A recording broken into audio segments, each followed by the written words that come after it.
periodista de larga trayectoria, columnista, escritor, fundador y conductor de su espacio en YouTube, Los Datos Duros, orgullosamente miembro de esta familia sin censura y el terror de la fachiza en la X, antes Twitter. Mi querido Ricardo Sevilla, es miércoles de reportaje especial y creo que hay que seguirle dando a este tema porque el silencio nos confirma que ahí duele, ahí es donde duele, es el callo que se pisó y que ha dolido, mi querido Ricardo Sevilla. ¿Cómo estás? Te saludo con mucho gusto. Así es, mi querido Vicente, estoy muy bien, muchísimas gracias, qué gusto saludarte a ti, al público que nos ve y nos escucha en este medio de comunicación libre, independiente y para nada injerencista. Vaya golpe, Vicente, vaya golpe que la unidad de inteligencia financiera le ha propinado esta mañana a la Asociación Civil Mexicanos contra la Corrupción y la Impunidad. Y es que hoy durante la conferencia presidencial mañanera, como usted ya lo acaba de ver hace un momento, Pablo Gómez, titular de la UIF, revela con datos duros una serie de pagos y donaciones millonarias a favor de esta Fundación de Mexicanos contra la Corrupción y la Impunidad, que tantas alianzas ha hecho con Latinus, con Animal Político, con Reforma, con Aristegui Noticias y todos esos medios chayoteros. ¿Por qué están callando esos medios de comunicación? ¿Por qué están callando esos periodistas, entre comillas? Precisamente porque están en la nómina de Mexicanos contra la Corrupción y la Impunidad. Pero estos pagos millonarios sí merecen una investigación meticulosa.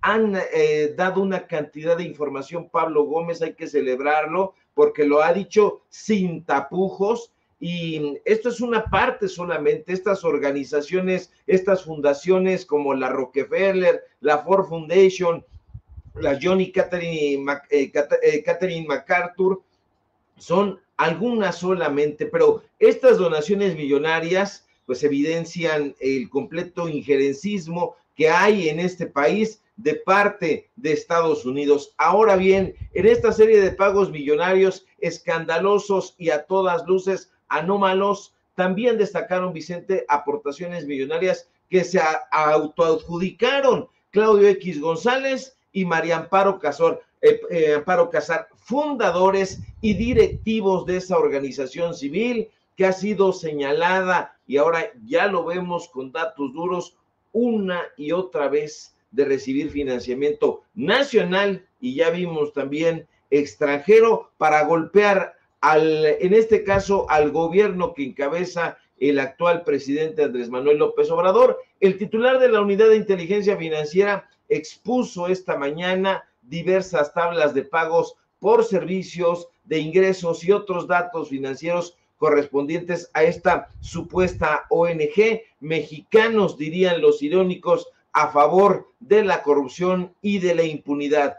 Ahora bien, Vicente, se sabía que Kimberly Clark México, que preside Claudio X González Laporte, padre de Claudio X González Guajardo, apoyaba económicamente los esfuerzos golpistas de su hijo. Se sabía también que personajes como Alejandro Ramírez, dueño de la cadena Cinépolis, y que Germán Larrea, presidente de Grupo México y dueño de la cadena Cinemex, también habían dado y continúan dando recursos millonarios a Mexicanos contra la Corrupción y la Impunidad. Pero hoy sabemos, Vicente, que hay un listado de empresarios, de grupos empresariales también, que han estado financiando esta organización, cuyo objetivo, no hay que dejar de subrayarlo, es de estabilizar, sí, estabilizar o desestabilizar gobiernos según convenga a los intereses de esa asociación civil. La lista que presenta hoy Pablo Gómez es larga, muy larga, Vicente, y merecería una investigación minuciosa y a detalle sobre cada una de las empresas que aportan estas donaciones a la organización de Claudio X González.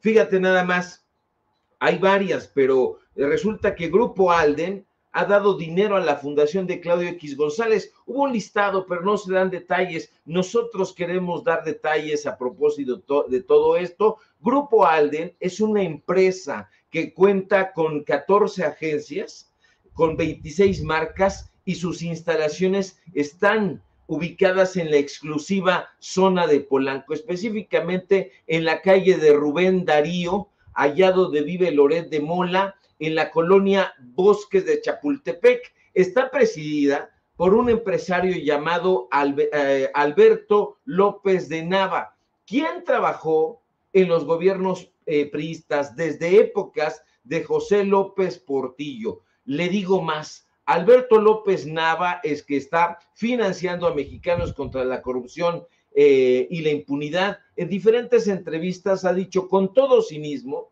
que ha aprovechado las crisis económicas de México para hacer crecer su negocio. Ahora, otra de las empresas que han financiado el proyecto golpista de Claudio X ha sido Grupo La Moza, cuyo presidente es el empresario Federico Toussaint Elosúa. Este personaje se ha jactado también, fíjese cómo son de cínicos, de ser un empresario, así lo ha dicho él, de sangre azul, por lo menos así se lo ha dicho a la revista Forbes. Es importante, Vicente, destacar que Grupo La Moza, el patrocinador, uno de los patrocinadores de Claudio X González, tiene su raíz en la formación del negocio alrededor de la cervecería Cuauhtémoc. Federico Toussaint gravita, de hecho, alrededor del llamado Grupo de los 10, cuyos miembros, usted debe saberlo, en las altas esferas empresariales han sido señalados por haber ejercido su perniciosa influencia en los gobiernos neoliberales. Este patrocinador de Claudio X González en específico tiene derecho de picaporte a los grupos empresariales más influyentes de este país y de Latinoamérica. ¿Qué grupos son esos? Grupo Alfa, Cemex y FEMSA. Ahora, otro de los millonarios patrocinadores de Mexicanos contra la corrupción y la impunidad es la empresa Mapfre México S.A., dedicada a vender seguros para autos, para hogares, seguros de salud y seguros de viajes. Es importante, Vicente, mencionar que Mapfre México es una filial de la empresa multinacional española Mapfre, que tiene presencia en 40 países, más de 40 países, son 46 países, y a partir de 2009, esta empresa que patrocina a Mexicanos contra la corrupción acumuló una serie de resoluciones judiciales en su contra por despidos masivos e injustificados. En 2018, le digo más, la compañía que apoya económicamente al proyecto de Claudio X se enfrentó a denuncias por falsos autónomos. Incluso buena parte de los afectados, que eran numerosos por esa situación, incluyendo agentes en activo y agentes cuyo contrato fue rescindido de forma completamente arbitraria, decidieron unirse para conformar un movimiento llamado Liberados de Mapfre, que fue creado, se lo digo siempre con datos duros, en 2017, precisamente para dirigir estas denuncias de forma conjunta y dar apoyo a todas las personas que se encontraban en una situación semejante. Ahora mal, Mexicanos contra la corrupción y la impunidad también recibió depósitos desde cuentas anónimas. Esto debe llamar la atención no solamente de los periodistas, que yo estaría esperando que se unieran a nuestro esfuerzo y empezar a hacer reportajes muy minuciosos de quiénes son estos personajes y de quiénes son estas empresas o grupos empresariales que tienen presencia incluso en el extranjero. No son solamente las empresas estadounidenses, sino empresas españolas. Ahora, la autoridad hacendaria también tiene que echarle un ojo ahí, porque Mexicanos contra la corrupción también recibe depósitos de cuentas anónimas. Por ejemplo, estaba yo revisando el listado y hubo aportaciones, varias aportaciones desde cuentas anónimas de Banamex, aportaciones de Banco Azteca, propiedad del evasor de impuestos Ricardo Salinas Pliego, pero evidentemente sobre este tipo de aportaciones oscuras y a todas luces anómalas, evidentemente no hay ni habrá ni una sola investigación en Mexicanos contra la corrupción y la impunidad. Le voy a decir por qué. Porque en ese listado aparece Salvador Camarena, en ese listado aparece Claudio X González en ese listado aparece Daniel Lizárraga, en ese listado aparecen los personajes que escriben actualmente esas investigaciones en el portal de Mexicanos contra la Corrupción y la Impunidad y que lo están difundiendo a través de otros medios aliados. ¿Cuáles son esos medios aliados?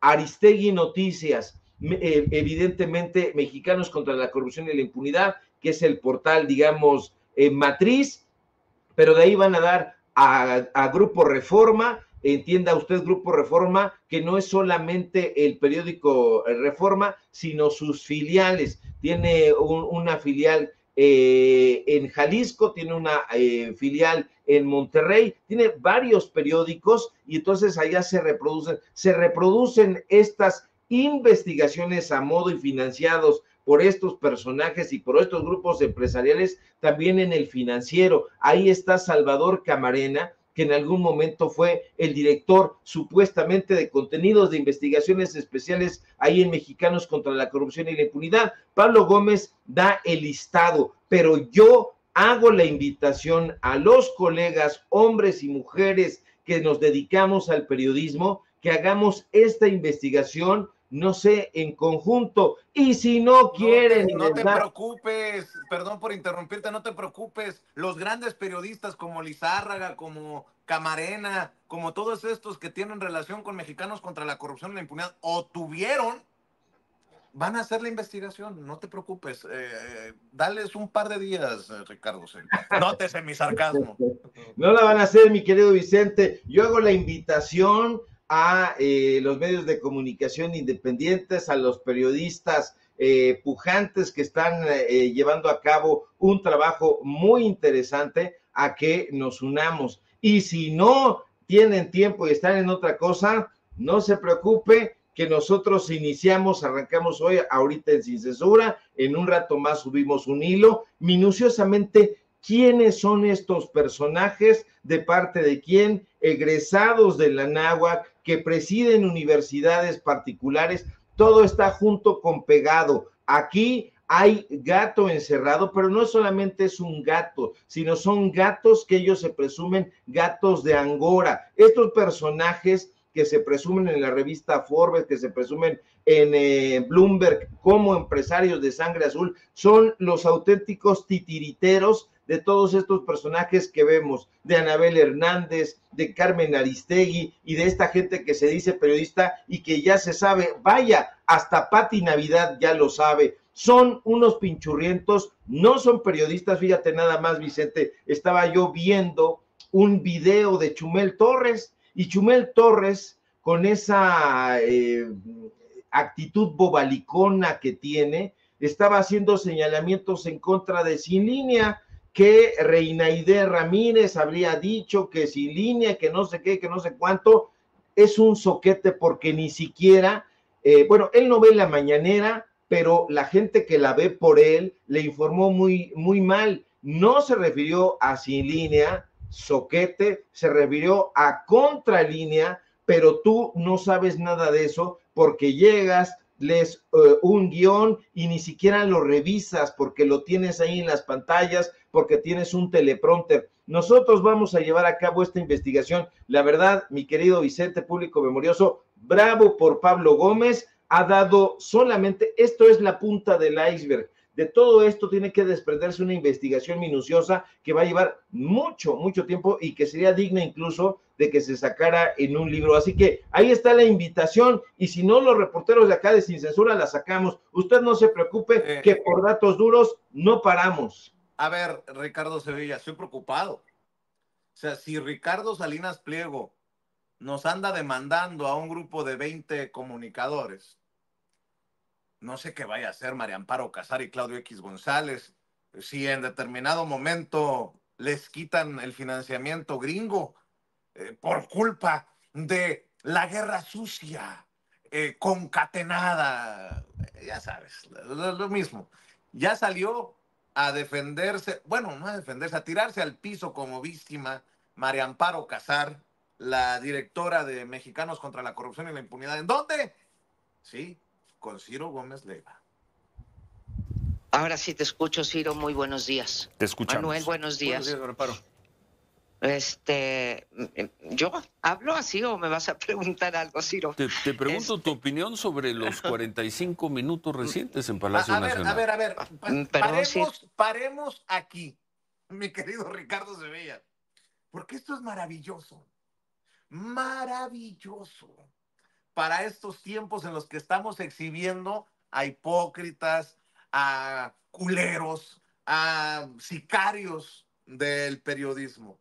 Fíjate nada más cómo la propia María Amparo Casar exhibe a Ciro Gómez Leiva. La idea no era entrevistarla periodísticamente por lo que se está exhibiendo, sino abrirle el micrófono para que diga lo que le dé su regalada gana. La propia María Amparo, a ver, ¿hablo o me vas a preguntar? Y la pregunta de Ciro es, ¿qué piensas de estos 45 minutos que te han dedicado? A ver, cabrón, hay una lista. A ver, ¿es cierto? ¿Qué está en juego con el financiamiento gringo a una asociación civil como la que tú diriges? Ni eso, Ricardo, ni eso. Esa está cabrón. Está... En fin.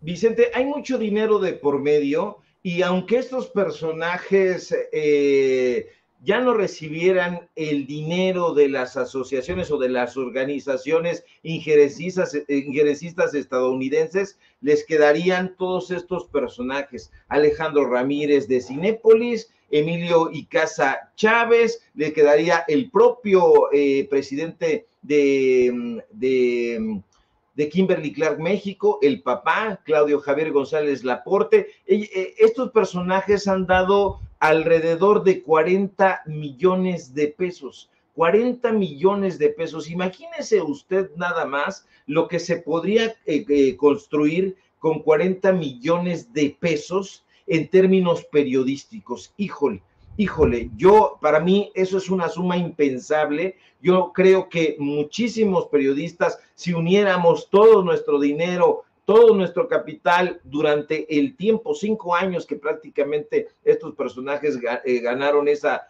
lana, no podríamos, pero acercarnos ni poquito a esa cantidad de dinero. Así que si no recibieran la lana, ahí está Armando Santa Cruz, está Enrique Guille Terrazas, es decir, con números son 39,218,000 pesos. O sea, es muchísimo dinero, así que estos personajes no van a parar, van a querer seguir golpeando al gobierno en la última etapa de Andrés Manuel López Obrador y al gobierno, digamos, recién nacido o que está por nacer de Claudia Sheinbaum. Estos personajes, insisto, nosotros sabíamos ya perfectamente que Cinépolis, que Cinemex, que el Grupo México, que es del mismo personaje de Germán Larrea, estaban aportando mucho dinero, pero se suma otra serie de grupos empresariales, se suma otra serie de empresarios vinculados todos ellos entre sí y que tienen presencia no solamente empresarial, sino en medios de comunicación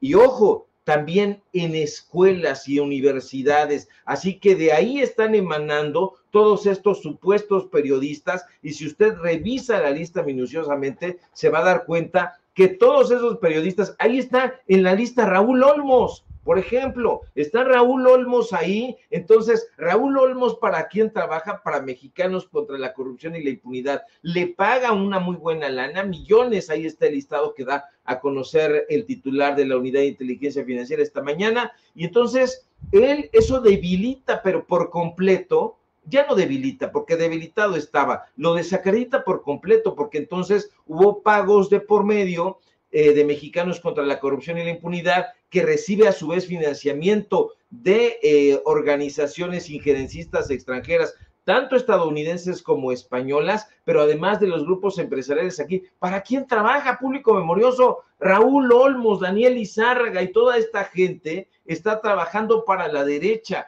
egresan de las universidades vinculadas a ese poder económico y evidentemente luego los captan porque es una sucesión, los educan ellos, los contratan ellos y los titiritean ellos. Entonces, Todo esto no se sabía en otros sexenios, se barruntaba, se sospechaba, pero hoy Pablo Gómez ha hecho un trabajo muy interesante y también de mucha valía. A partir de aquí tendría que revalorarse la intervención de estos personajes en los medios de comunicación y la intervención de estos agentes golpistas en la vida política de este país. No se puede permitir que un empresario con esos intereses como Claudio X González siga presentándose como una suerte de periodista, como una suerte de Batman que está rescatando o que pretende rescatar a la ciudadanía de las garras de un gobierno que él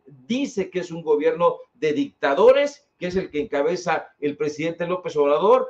No es así. Ya sabemos de qué lado está mascando la iguana, ando infelizmente de dos lados, mi querido Vicente, del lado injerencista con gobiernos, con el gobierno de Estados Unidos y con el gobierno español, y también está mascando del lado de los empresarios de aquí, de México, que por supuesto tienen una presencia tremenda en toda Latinoamérica. Así que se les cayó el teatro, mi querido Vicente, y nosotros vamos a seguir revisando e investigando minuciosamente, porque la gente merece estar plenamente informada de quiénes son estos personajes en realidad. Claro que sí. Antes de que te vayas, Ricardo, grábenme, don David.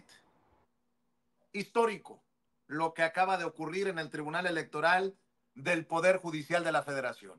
Ese tribunal que hasta hace poco estuvo encabezado por el calderonista Reyes Rodríguez Mondragón, ese tribunal que buscaba ser cooptado por Norma Piña, la ministra presidenta de la Suprema Corte de Justicia de la Nación, y que hoy está en sesión pública para emitir el dictamen relativo al cómputo de la elección de la presidencia de los Estados Unidos mexicanos, la declaración de validez de la elección y de presidenta electa.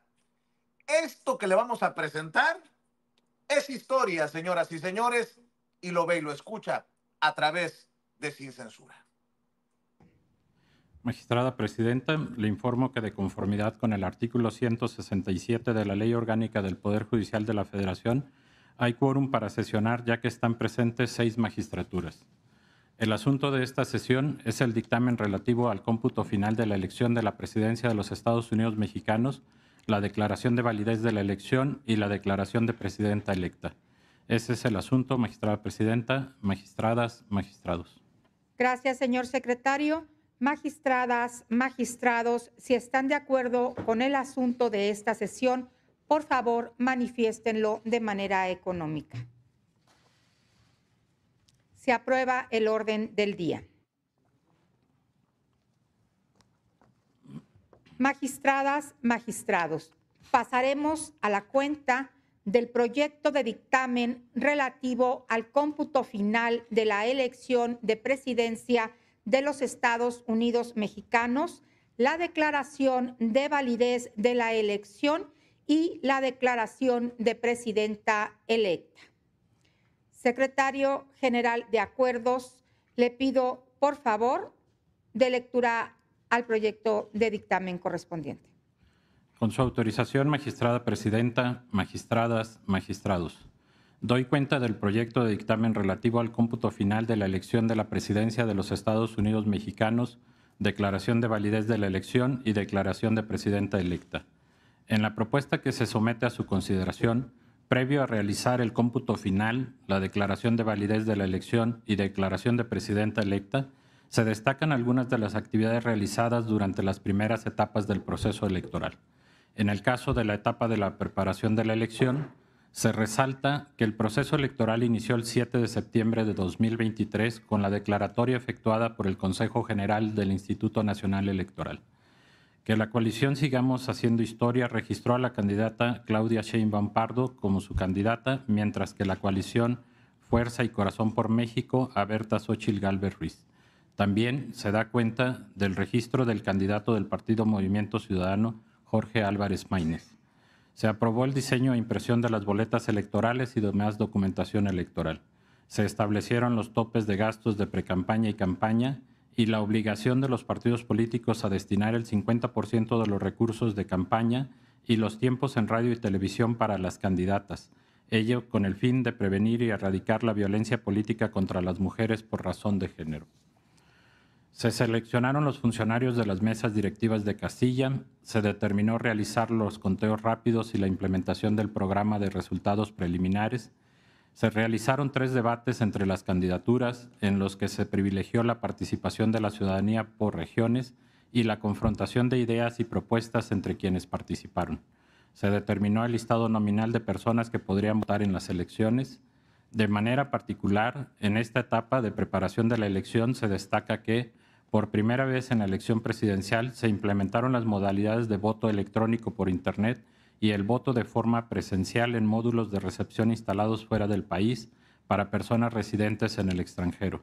De igual manera, es la primera ocasión que se implementó el voto para personas en prisión preventiva.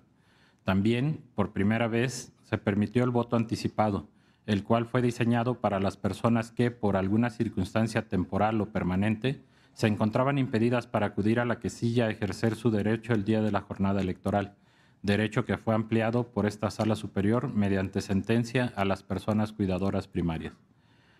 Por lo que vea la jornada electoral, en la propuesta de dictamen con que se da cuenta, se destaca que esta se llevó a cabo el pasado 2 de junio. Ese día se instalaron 170.061 casillas en el territorio nacional, que representan el 99.9% de las 170.181 casillas determinadas por los consejos distritales. Solo 23 centros de votación no se instalaron. Durante la jornada electoral, el Instituto Nacional Electoral reportó 6.443 incidentes, de los cuales 6.034 ocurrieron durante la etapa de la votación, mientras que 409 acontecieron durante el escrutinio y cómputo. La mayoría de los incidentes fueron atendidos por la autoridad administrativa. De acuerdo con la información generada por el Sistema de Información de la Jornada Electoral, se advirtió la suspensión definitiva de la votación solo en 27 casillas. En relación con el cómputo final de la elección, en la propuesta de dictamen se da cuenta de la realización de los cómputos distritales, así como de la remisión de los 300 paquetes electorales por parte de los consejos distritales a esta Sala Superior, para efecto de que ésta estuviera en posibilidad de realizar el cómputo final de la elección. Contra estos cómputos distritales se interpusieron 240 juicios de inconformidad, los cuales fueron resueltos por este órgano jurisdiccional en sesión pública del 8 de agosto pasado. En algunos casos determinó su improcedencia y en otros confirmó los resultados. Una vez firmes los cómputos distritales, se procedió a realizar el cómputo final de la elección de la presidencia de los Estados Unidos mexicanos. De la sumatoria, se advierte que la candidata Claudia Sheinbaum Pardo obtuvo la mayoría de los votos, pues recibió 35.924.519 sufragios, que representan el 59.76% del total emitidos.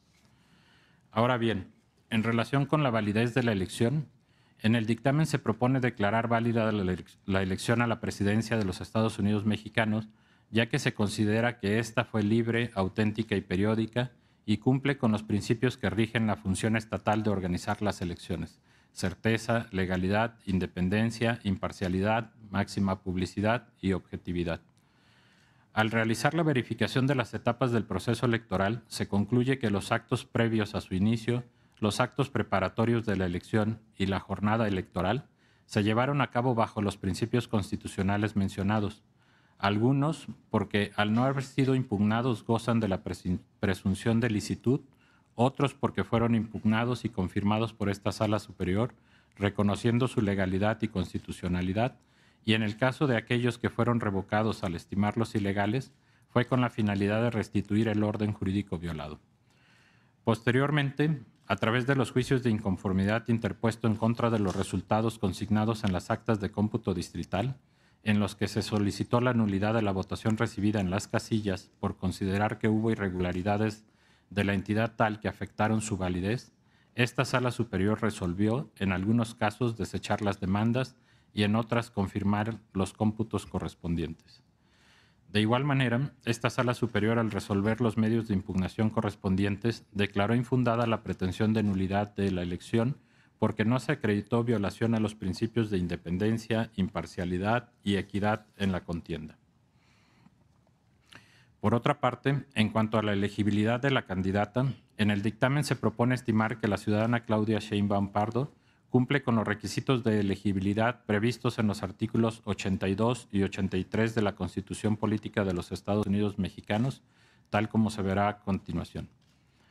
Quedó acreditada que es ciudadana mexicana, está en pleno goce de sus derechos, se advierte que su padre y su madre tienen nacionalidad mexicana, tiene una residencia mínima de 20 años en el territorio nacional, tiene más de 35 años, residió en el país en el año anterior a la jornada electoral, no pertenece al Estado eclesiástico, no es ministra de culto religioso, ni está en servicio activo en las Fuerzas Armadas. No fue secretaria o subsecretaria de Estado, fiscal general de la República, ni titular del Poder Ejecutivo de una entidad federativa dentro de los 6 meses antes del día de la elección. Tampoco se acredita que haya tenido el carácter de presidenta constitucional, interina, sustituta o provisional.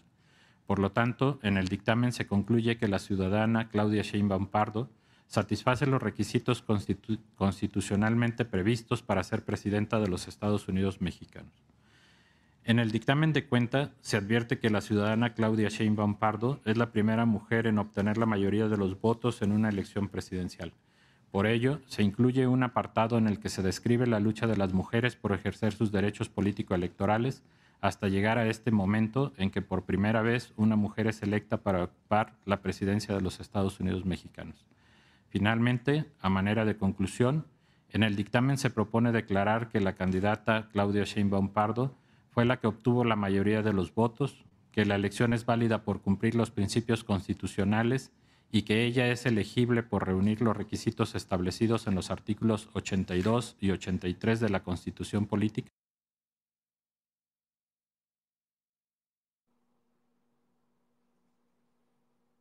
Bueno, creo que hemos perdido esta transmisión, pero lo que sí le puedo decir ya, habemos presidenta electa oficialmente. El Tribunal Electoral del Poder Judicial de la Federación ha aprobado este dictamen que leía precisamente el secretario y mi querido Ricardo Sevilla.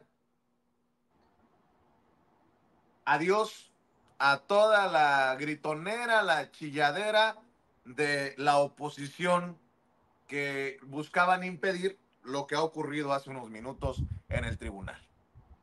Así es, Vicente, ya no hay vuelta de hoja, ahora sí, ni aunque se azoten la cabeza en el piso ni contra la pared, van a poder hacer algo al respecto en la oposición.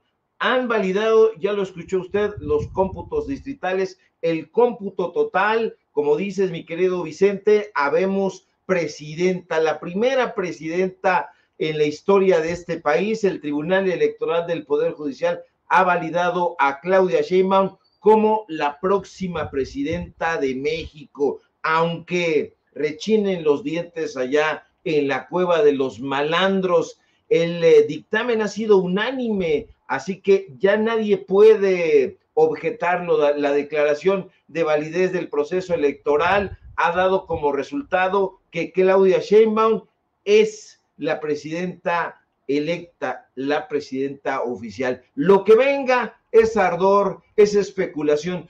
Todos los anhelos de la derecha se mojaron, fueron echados por la borda. El triunfo, Vicente, que ya era inobjetable, ya es ahora sí oficial. El Tribunal Electoral, aún hay que decirlo, en garras de la derecha, ha declarado que se cumplieron los principios constitucionales y normas legales que lo rigen. ¿Para qué? Para que la elección sea considerada una elección libre, auténtica y democrática, para que lo oigan y lo anoten en los mentideros de la derecha, ahí en Foro TV, ahí en Televisa, ahí en todos lados donde van a estar rechinando los dientes. Los magistrados, fíjate qué curiosos estos lentes ahí de que aparecieron moraditos, muy, cómo son fifís, no lo pueden ocultar. En fin, están estos personajes aún trinando y rechinando los dientes, pues han analizado meticulosamente cada una de las etapas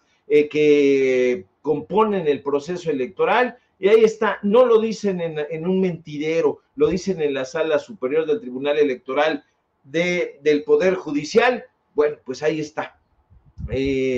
Ya para que, a ver qué dice Norma Piña, a ver si no se enoja, a ver si no patalea, pero pues ahora sí que como tú dices, mi querido Vicente, habemos presidenta, todo con certeza, con legalidad, con independencia, con imparcialidad, con objetividad. ¿Cuándo va a recibir la constancia de presidenta Claudia Sheinbaum? Si todo marcha como está establecido, se supone que el día de mañana, 15 de agosto, Claudia Sheinbaum Pardo va a recibir del Tribunal Electoral del Poder Judicial de la Federación esta constancia y ya no podrán hacer nada y todos los panchos que vengan van a ser simple y sencillamente pataleos, berrinches, mi querido Vicente. Prepárate para que al pobre de, no te sé mi sarcasmo, de Reyes Rodríguez Mondragón, de Janino Tálora, los llamen traidores esos de la oposición. Pero bueno, mi querido Ricardo, como siempre agradecido por la información, sobre todo en los miércoles que llegas con las investigaciones especiales. ¿Por qué no cerramos invitando a la audiencia de Sin Censura a tus hilos, a tus espacios, a tus esfuerzos, Ricardo?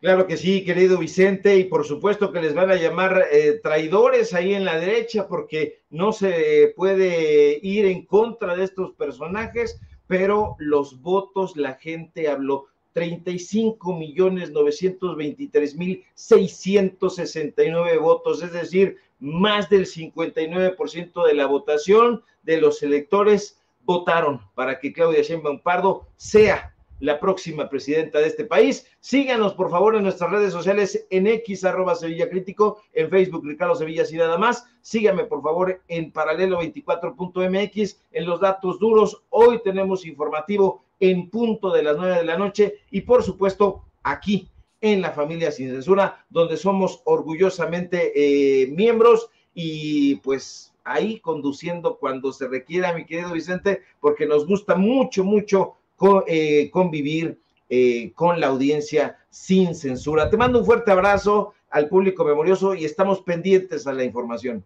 Gracias por eso y por todo lo que le aportas a esta trinchera, mi querido Ricardo Sevilla. Estamos al pendiente, maestro. El maestro Ricardo Sevilla hablando con nosotros sin censura.